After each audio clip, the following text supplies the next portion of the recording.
క్షమాయై నమః. అమ్మవారికి క్షమ అని ఒక పేరు ఉన్నది. దుర్గా సప్తశతిలో ప్రత్యేకంగా అమ్మవారికి బాగా ఓర్పు ఉన్నది కనుక అమ్మవారిని క్షమాదేవి అన్నారు. లక్ష్మీదేవికి, సరస్వతికి, ఇటు లలితాదేవికి అందరికీ కూడా ప్రతి నామాల్లో ఇదొకటి తప్పక ఉంటుంది, క్షమ అని. దేవీ భాగవతంలో పదే పదే అమ్మవారిని శాంతి, క్షాంతి, దాంతి, క్షమ, దయ అంటూ అమ్మవారిని ప్రత్యేకంగా క్షమారూపంలో చెప్పారు. ఇందులో క్షమ్ అనే బీజం చేరితే అది మహామంత్రం అవుతుంది. చతుర్థి విభక్తిలో ఓం క్షం క్షమాయై నమః. ఇది నిలకడగా ఉద్యోగం చేయడానికి పనికొచ్చే అద్భుతమైన మంత్రం. అదేమిటో కానీ కొంతమందికి నిలకడ ఉండదు. ఎప్పుడు ఇవాళ ఒక ఉద్యోగం వెతుకుతాడు, అందులోకి అడుగు పెడతాడు, 10 రోజులు పనిచేస్తాడు, మళ్ళీ రిజైన్ ఇచ్చేస్తాడు, ఇంకో తోటకి ఎడతాడు. ఆ రంగము ఉండదు. మానవుడికి ఒక నియమం చెప్పారు, నువ్వు ఎందులోకో ఒక దాంట్లో అడుగుపెట్టు, దాంట్లో మాత్రమే కృషి చెయ్యి. 100 ఇంటిలోకి తిరిగితే చివరికి అది ఇది కాకుండా అయిపోతావు. 4 రోజులు టీచర్గా పనిచేద్దాం, అది మానేసి పౌరోహిత్యంలోకి వెడదాం, లేదా మళ్ళీ పౌరోహిత్యం మారి మళ్ళీ టీచింగ్లోకి వెడదాం, మళ్ళీ ఇది మానేసి ఏదో సైకిల్ షాప్ పెడదాం, సైకిల్ షాప్ అయిన తర్వాత స్కూటర్ మెకానిక్ పెడదాం అంటే చివరికి అది ఇది కాక సర్వనాశనం అయిపోతాట. సర్వభ్రష్టస్య అన్నారు ఇలాంటి వాళ్ళకి. మహాభయంకరమైన కర్మయోగాల వల్ల ఎందులోనూ బుద్ధి నిలకడగా ఉండదు. జ్ఞాని ఎన్నుకున్న రంగాన్ని చివరిదాకా అలాగే నిలబెట్టుకుంటాడు. ఏదో ఒక ఇష్టమైన రంగంలో ప్రవేశించాక యావజ్జీవితం దానిని అనుసరించడం ఉత్తమం అన్నారు. తన రంగం విడిచిపెట్టి ఇంకో రంగంలోకి వెళ్ళిన వాడు అటు వెళ్ళడు ఇటు వెళ్ళడు. అంటే 2 పడవల్లో కాలు వేయటం అంటారు. 2 పడవల్లో కాలు వేసినా పర్వాలేదు, కానీ ఆ పడవ ఈ పడవ కాకుండా మరో చోటికి పోకూడదన్నమాట. ఓ రాజుగారు ఉన్నారు, ఆయనకు 3 కొడుకులు. అందులో ఒక కొడుకు పేరు సుబాహుడు. ఈ సుబాహుడు అనేవాడు చిన్నప్పుడు సన్యాసం తీసేసుకున్నాడు. ఏదో కాసేపు హడావిడి అనిపించి సన్యాసంలో ఏదో గొప్పతనం ఉంది, మోక్షం పొందొచ్చని. తీరా సన్యాసం పుచ్చుకున్నాక ఈయన తర్వాత వాడు రాజు అయ్యాడు. ఈయనకి రాజ్యం మీద మళ్ళీ వ్యామోహం కలిగింది. ఓరి దేవుడా, మళ్ళీ రాజ్యం పరిపాలిస్తే బాగుండని కోరిక కలిగింది.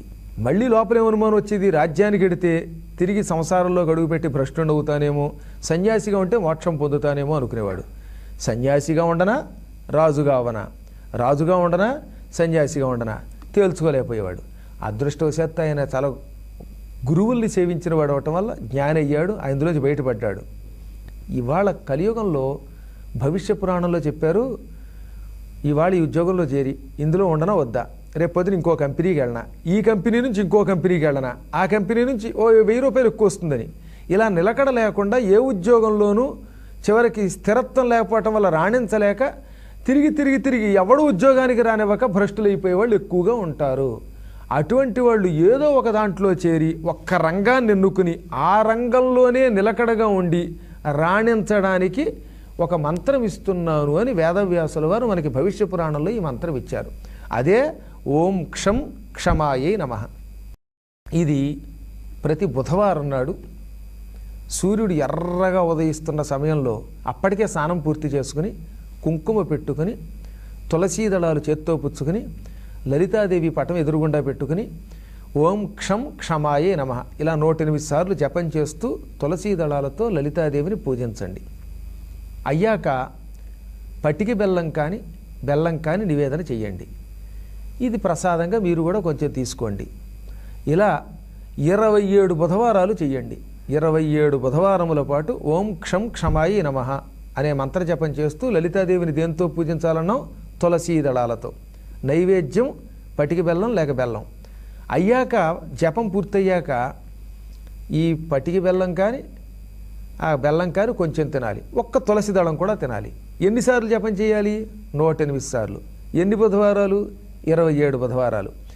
ఈ జపం ఇలా 27 బుధవారములు విడిచిపెట్టకుండా చేస్తే ఏదో ఒక రంగం మీద మనస్సు నిలబడుతుంది, ఎన్నుకున్న ఉద్యోగంలో రాణిస్తాడు, చీటికి మాటికి కోపం వచ్చో ఇంకోటో లేకపోతే ఉద్యోగంతో వదిలేసి వెళ్ళిపోవడం, జీవితంలో పైకి వస్తాడు.